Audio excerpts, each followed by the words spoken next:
Hello everyone, and welcome to my Friday Reads video for June 2nd, 2017. I won't have a lot to report today because my reading is ramping up slowly. As as the expression goes, I'm spoiled for choice. I have so many books in my Kindle app and on my wish list at the library and my TBR at Goodreads that I just get overwhelmed and don't know which one to pick next. I decided, however, that I should at least get my advanced reader copies or ARCs out of the way because I've heard people get ARCs and hold on to them well past the publication date, and I would feel guilty if I did that. So I want to go ahead and read them and get them out of the way. I haven't requested any further ARCs because I do want to read more of what I already have either on my library list or on my Kindle. I really want to clean out my Kindle app because I suspect that a lot of those books are books that I'm not going to want to read once I open them up. But anyway, let's get to it.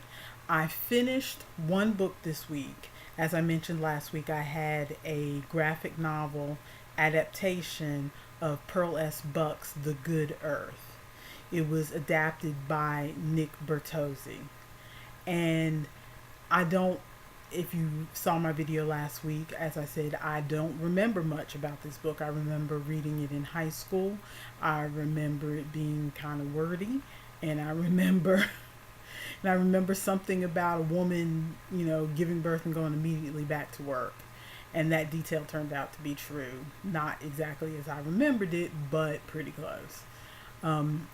If you didn't read Pearl S. Buck's The Good Earth in high school, briefly, it is one of those. It won the Pulitzer Prize in 1932. It's one of those sweeping family sagas where there's not one main event that that the book surrounds. It goes through the ups and downs of the character's lifetime. In this case, the character we follow is a Chinese farmer named Wang Lung, and the book starts on his wedding day when he is going to the rich lord of the village because he's already made arrangements to buy one of the slaves from the lord's kitchens to be his wife. So, and it pretty much follows feast and famine, many children being born, the children growing up, different trials and tribulations they go through. But the constant of the book is the land, because the land, may not give up its bounties as quickly as you think it should, but it doesn't let him down. And I enjoyed this. Since I didn't remember much of the book, I felt like I was pretty much approaching it fresh. And but I did at the end of the book, because the ending of the book is very abrupt. So I did go back to the original version, which you can do quickly on archive.org or openlibrary.com, and look at a free version within minutes. And I just to compare whether the end of the book matched what the graphic novel was, because sometimes I get the feeling sometimes with graphic novel adaptations of classics that they're leaving out big chunks of the book. And there are things that were left out, like in the beginning, there's a good section of Wang Lung's preparations before he goes to pick up his bride, which are left out. But I don't feel like you really lose anything. A good bit more than I expected, because I did a spot check of the original text, and more than I expected was left in the graphic novel, either through pictures or using the actual text from Buck's own words. So it conveyed it pretty well. I would recommend this to anybody who has to read it in high school, at least as an introduction to give them a feeling of what the book is about. I don't think you could pass a test using it, but you would get a feeling of what it's about. And that book is scheduled to be released on July 4th of this year. Oh, and I forgot to mention the art. The art, since it is a graphic novel, the art, it doesn't really have the classic comic book boxes, panels if you're used to reading a graphic novel, but it's not difficult to follow the flow of which direction you're supposed to go in. And the art is it's not a full color, even though the cover is beautiful. The art inside is not quite like that. It's not a full cover. Excuse me. It's not a full color um, graphic novel like some of them are. I understand that's more expensive to produce, but it is black and white. What you would think of is, pen and ink sketches, and not quite rough sketches necessarily, but not a lot of detail, but enough detail that you can definitely tell the characters apart. You know who's in each scene, and you get the feeling, on the expressions of their faces and what have you. So the artwork is not the most beautiful I've seen, but I've read other graphic novels where I had to just stop reading them because I had trouble telling the characters apart. So it, the art does its job and makes it easier for you to get into the story. Excuse me.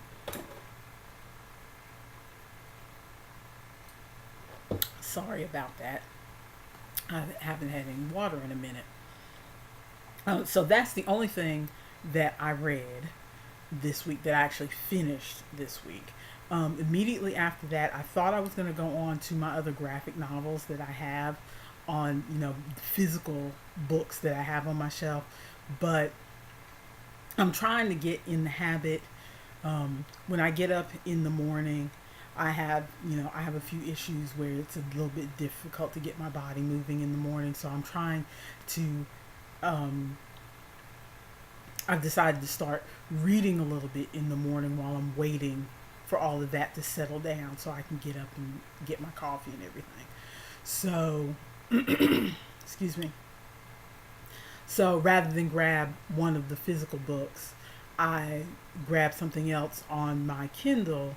And as I said, I want to finish more of the books on my Kindle, or at least I was going to start deleting them, but I went to delete some of them, and then I start looking at the titles. I don't know if this has happened to any of you, but you think you're going to delete all these free ebooks that you got. You just downloaded them on a whim because they were free. At least that's what I did. Looking at the dates, it was roughly around 2013, 2014 when I discovered that you could get free ebooks, and I just downloaded them willy-nilly. I was subscribed to 3 or 4 of these free email notification lists where they would send you an email every day or every couple days saying, these are the books that are free on Amazon this week, or these are the books that are free on Amazon today, blah, blah, blah. And I downloaded a ton of stuff. And a good bit of it I didn't even crack it open since I downloaded it in 2013. So I thought what I'm going to do is just when I wake up in the morning, grab my Kindle, open one up, and without even thinking about it, just open it up and start reading the first few pages. Because I have noticed, I keep forgetting this, but I have noticed that if I go ahead and open it up and start reading the first few pages, a lot of times I realize, okay, this is not the book I thought it was. This is not the style I thought it was. Or in some cases, if it's a self-published book, there are so many formatting errors and grammatical errors that I'm like, okay, this is unreadable. I mean, I'll put up with some of the formatting errors if it's something from NetGalley, because they warn you up front, this is not the final copy. You're getting a chance to read this, but we're going to clean it up before it goes to publication. So I make myself ignore that if it's an ARC. But if it's a free book on Amazon, which supposedly has already been published for money, and I see all that kind of stuff, I'm like, okay, no, I'm not going to suffer myself through this. But I have a lot of titles on in my Kindle app that I keep looking at them and go, I'm not in the mood for that kind of book today. I'm not, just based on the titles or the blurbs, and I keep holding off. Where if I would just go ahead and read it, I'd realize, oh, this is not what I thought it was. I don't want this. Let me go ahead and delete it. Or in the case of this week's book, it's like, okay, this book is not that bad. I am booking through this book. I will get through this. I'm just rolling right along. I mean, it's not a Pulitzer Prize winner, but it it's speedy. I'm speeding along. It's pleasant, and I want to know what happens to the characters. And that's the case with this week's book that I'm still currently reading. I'm at the 58% mark. It is called Sometime Soon. Yes, I'm looking at my notes. It's called Sometime Soon by Deborah Doxer. And a I would call this more chick lit than a straight up romance. To me, at least from the books that I've read, with a straight up romance, you know who the hero is going to be within the first 10 pages. You know who the heroine's going to be within the first 10 pages. And then you're just working your way to the end of the book to see, what keeps them apart and how the author finally puts them together. That's the main conflict of the whole book. Whereas with chick lit, you don't always know right up front who the main guy is going to be.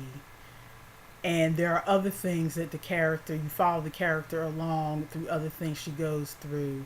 Surprisingly enough, a little bit like The Good Earth, where there wasn't a main, like I said, Sometime Soon is not exactly on the level of The Good Earth, but the one thing that they have in common is that there's not just one big event that you're waiting to see resolved. You're following through the ups and downs and the different things the character goes through. In this case, the character's name is Andrea. She's about 30 years old. She works in marketing in the tech industry and has worked for a couple different companies, but she feels kind of settled right now. She just bought a house. She lives near her family outside of Boston, and she feels like her life is pretty great except for dating.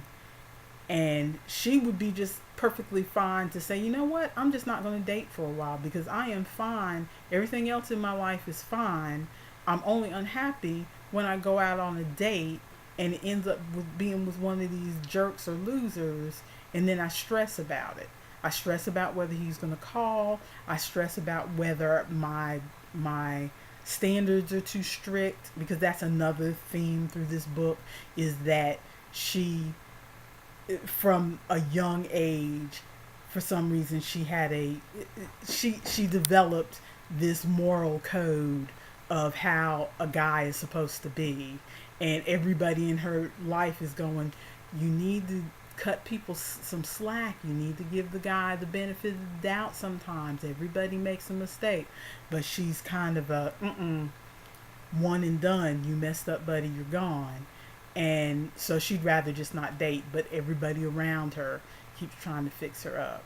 So far, like I said, I'm at the 58% mark, and I think I know who her match is supposed to be. But again, you get to the 58% part of 58% mark of the book, if this was a novel, I mean a romance, you'd be definitely sure who it is. And in this book, I kind of think I know, but I'm not 100% sure, because she's dealing with other stuff in her life, about issues at her job, and issues that one of her friends is having, and issues that her sister is having, and issues that her mother is having. And so we go through her, it's written in first person, so we go through her dealing with all of that. And it's interesting to me just because I like following those stories, the same reason I enjoyed The Good Earth, although there were parts in The Good Earth where the main character made me mad, and if I wasn't reading it as an art to review, I might have just put the book down. It wasn't a physical book I could throw across the room, but I might have just put the book down. But I like stories where you follow the lives and you meet the family and you meet the friends, and that sort of thing. I like those on television and in books. So that's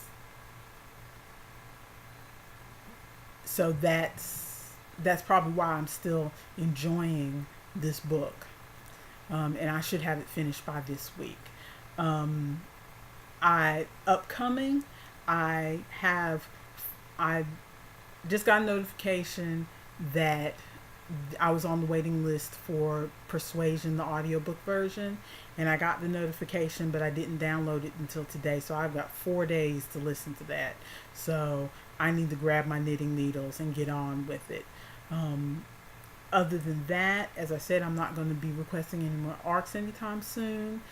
I thought that I wanted to go through all my physical books, but I think what I'll do is, since I'm on a roll with what's on my Kindle, I think I'll just keep rolling through what's on my Kindle so that I can start deleting stuff, because that will make me feel better, I think, to get that stuff off of my Kindle.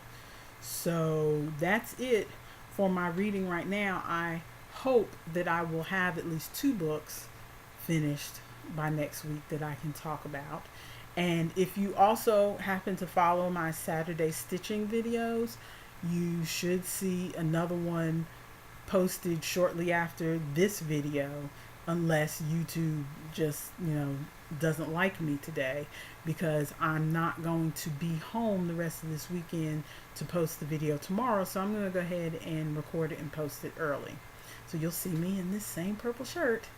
But if you don't follow those videos, then just disregard all that. Thank you for stopping and watching my Friday reads, and hopefully I'll have something to talk about with you next week. Bye.